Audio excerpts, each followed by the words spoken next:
Todos os humanos nascem, vivem e morrem. Uns morrem de forma prematura. Outros prolongam a vida até a chegada do fim. Bom, ao menos é isso que as pessoas esperam que aconteça. Mas e quando ocorrem acontecimentos inesperados depois que morremos? Não estou me referindo à vida após a morte ou coisas sobrenaturais. Hoje, caros amigos, eu falarei para vocês de pessoas que estiveram envolvidas em eventos mesmo depois de mortas. Vocês já ouviram falar do Sínodo do Cadáver? Pois ele será a primeira história do nosso vídeo de hoje. Durante o século IX, a Igreja Católica passava por uma crise. A instabilidade política na Itália trazia sérios problemas para o Vaticano. Essa turbulência durou de meados do século IX até meados do século X e foi marcada por rápidas sucessões de pontífices. Cerca de 24 papas em menos de 100 anos. Mas vamos direto ao assunto. Essa história teve início no ano de 897, quando o então Papa Estevão VI tomou uma decisão, digamos assim, um tanto estranha. Ele ordenou a exumação do antigo Papa Formoso, que tinha morrido há cerca de 9 meses. Imagine, com tanto tempo assim embaixo da terra, é bem provável que seu corpo já estivesse em estado de decomposição avançado. O motivo dessa exumação? Segundo o Papa Estevão VI, Formoso estava sendo processado perante o clero romano por supostos crimes cometidos durante seu papado. O corpo de Formoso foi então vestido com todas as roupas papais, adornando seus respectivos signos e apoiado em um trono para ser julgado por seus crimes. O cadáver estava sendo julgado. Enquanto tal julgamento ocorria, Estevão VI perdeu a cabeça incontáveis vezes e fez acusações por achar que o título dado a Formoso era indevido. Claramente, quando as perguntas foram feitas a Formoso, um silêncio prevaleceu no tribunal. O resultado? O silêncio de Formoso fez o tribunal declarar que ele era culpado e considerá-lo um criminoso. As insígnias pontifícias foram despidas do seu corpo e Formoso recebeu como punição a amputação dos dedos da mão direita. Seu corpo foi enterrado em um cemitério para estrangeiros. Logo após o enterro, um terremoto atingiu Roma e destruiu a Basílica Papal. Como consequência, o corpo de Formoso foi desenterrado mais uma vez e jogado ao rio Tibre. Parece loucura, né? Pior que era. O papado de Estevão VI foi um dos mais macabros da história. Estevão VI jogou o corpo de Formoso dentro do rio e, junto com o cadáver, também foi a sua própria reputação. Ele foi considerado louco e foi morto naquele mesmo ano, supostamente sendo estrangulado em uma rebelião. Em novembro do mesmo ano, o Papa Teodoro II anulou o Sínodo do Cadáver, reabilitou Formoso e ordenou que seu corpo, que havia sido recuperado do Tibre, fosse enterrado na Basílica de São Pedro. Essa história marcou muito a crise da Igreja Católica, até porque quem cometeria a loucura de julgar um cadáver? Agora, que tal falar de uma história de amor? Inês de Castro era o nome de uma nobre dama da região de Castela, na Espanha. Filha bastarda de Dom Pedro Fernández de Castro e de Aldonza Soares de Valadares. Ela tinha uma beleza que chamava a atenção por onde passava. O outro personagem dessa história é Dom Pedro de Portugal. Ele foi o 8º rei de Portugal, mas quando ainda era príncipe, ele se casou com Constança, princesa de Castela, num acordo político que era comum na época. Adivinha quem era a dama de companhia de Constança? Isso mesmo, Inês de Castro. Dom Pedro se apaixonou completamente por Inês e os dois começaram a viver um romance.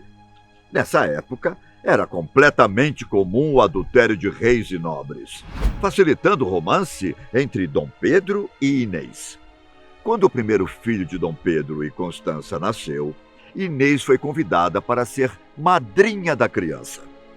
De acordo com a Igreja Católica, a relação entre padrinhos era um parentesco moral, portanto, qualquer relacionamento poderia ser considerado incesto.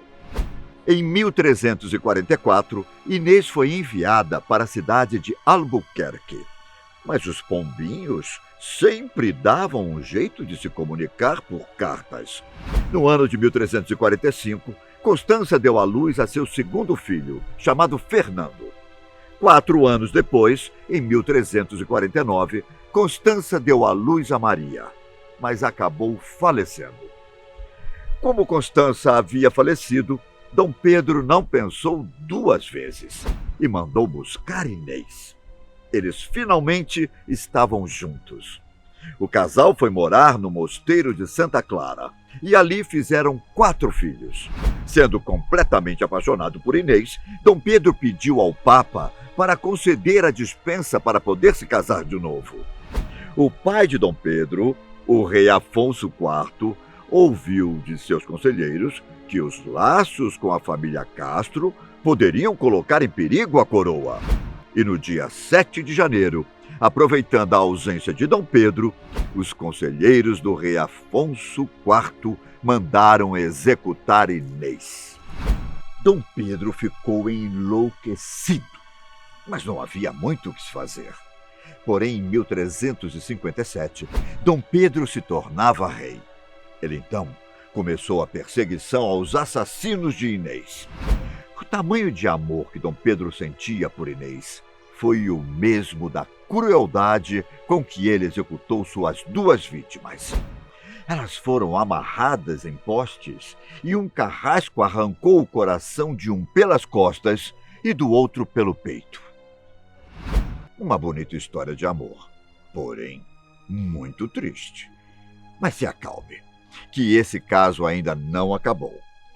Em 1360, Dom Pedro I assume que o casamento com Inês de Castro foi realizado em segredo, pouco antes de sua morte. Com isso, o rei resolve fazer uma justa homenagem à sua falecida esposa. Seu corpo foi desenterrado, coroado e todos os nobres foram obrigados a beijar a mão do cadáver em uma grande cerimônia. Quem não beijasse estaria jurado de morte.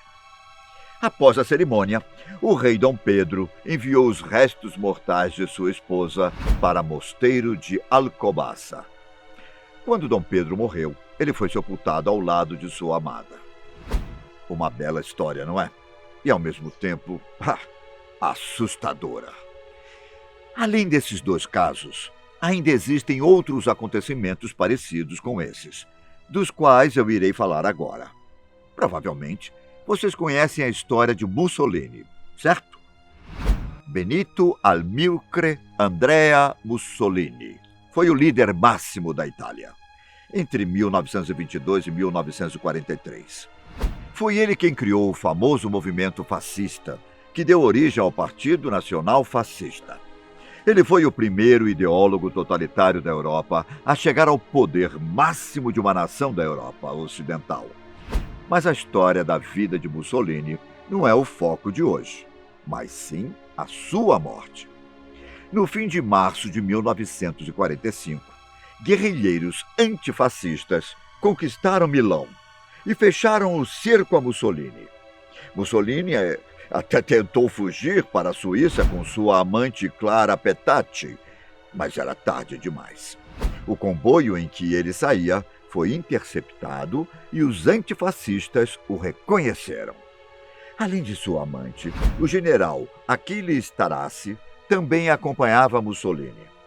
Os 3 foram capturados e fuzilados pela resistência italiana no dia 28 de abril de 1945.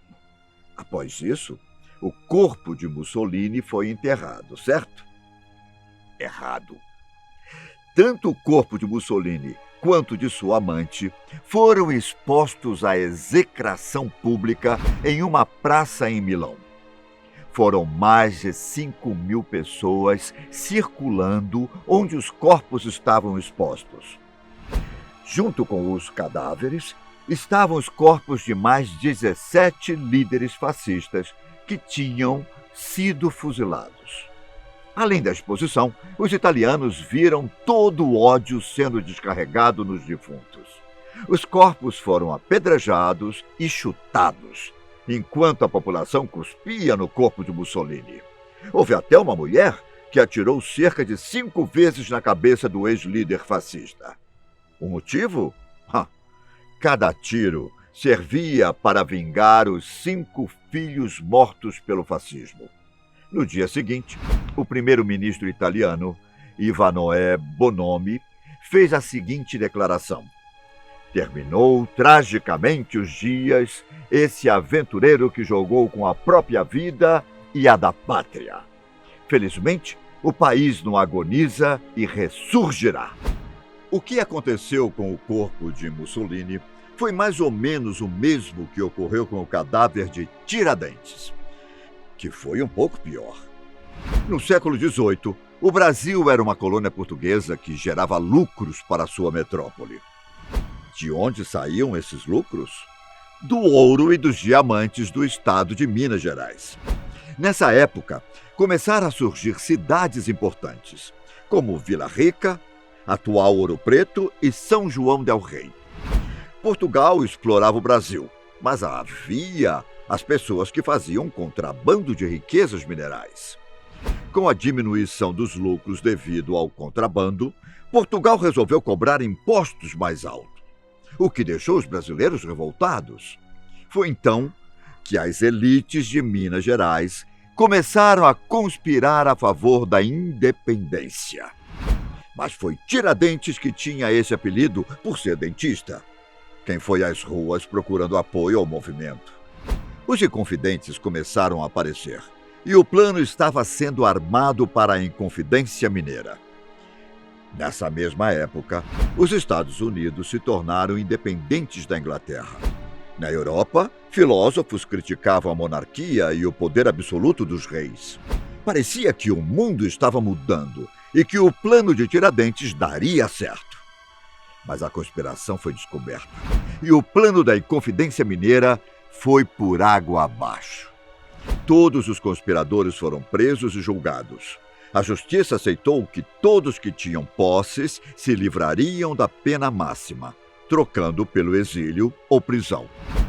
Como Tiradentes era um homem pobre e não tinha posses, ele foi o único conspirador condenado à morte. No dia 21 de abril de 1792, Joaquim José da Silva Xavier, conhecido como Tiradentes, foi enforcado e esquartejado. Os pedaços do seu corpo foram expostos para o público, com o objetivo de desencorajar outros conspiradores. A cabeça de Tiradentes foi encravada numa estaca e exposta em praça pública em Vila Rica. E seus membros foram espalhados pela estrada que levava ao Rio de Janeiro.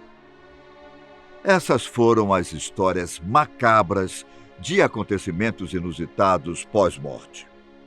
E você, conhecia todos esses casos?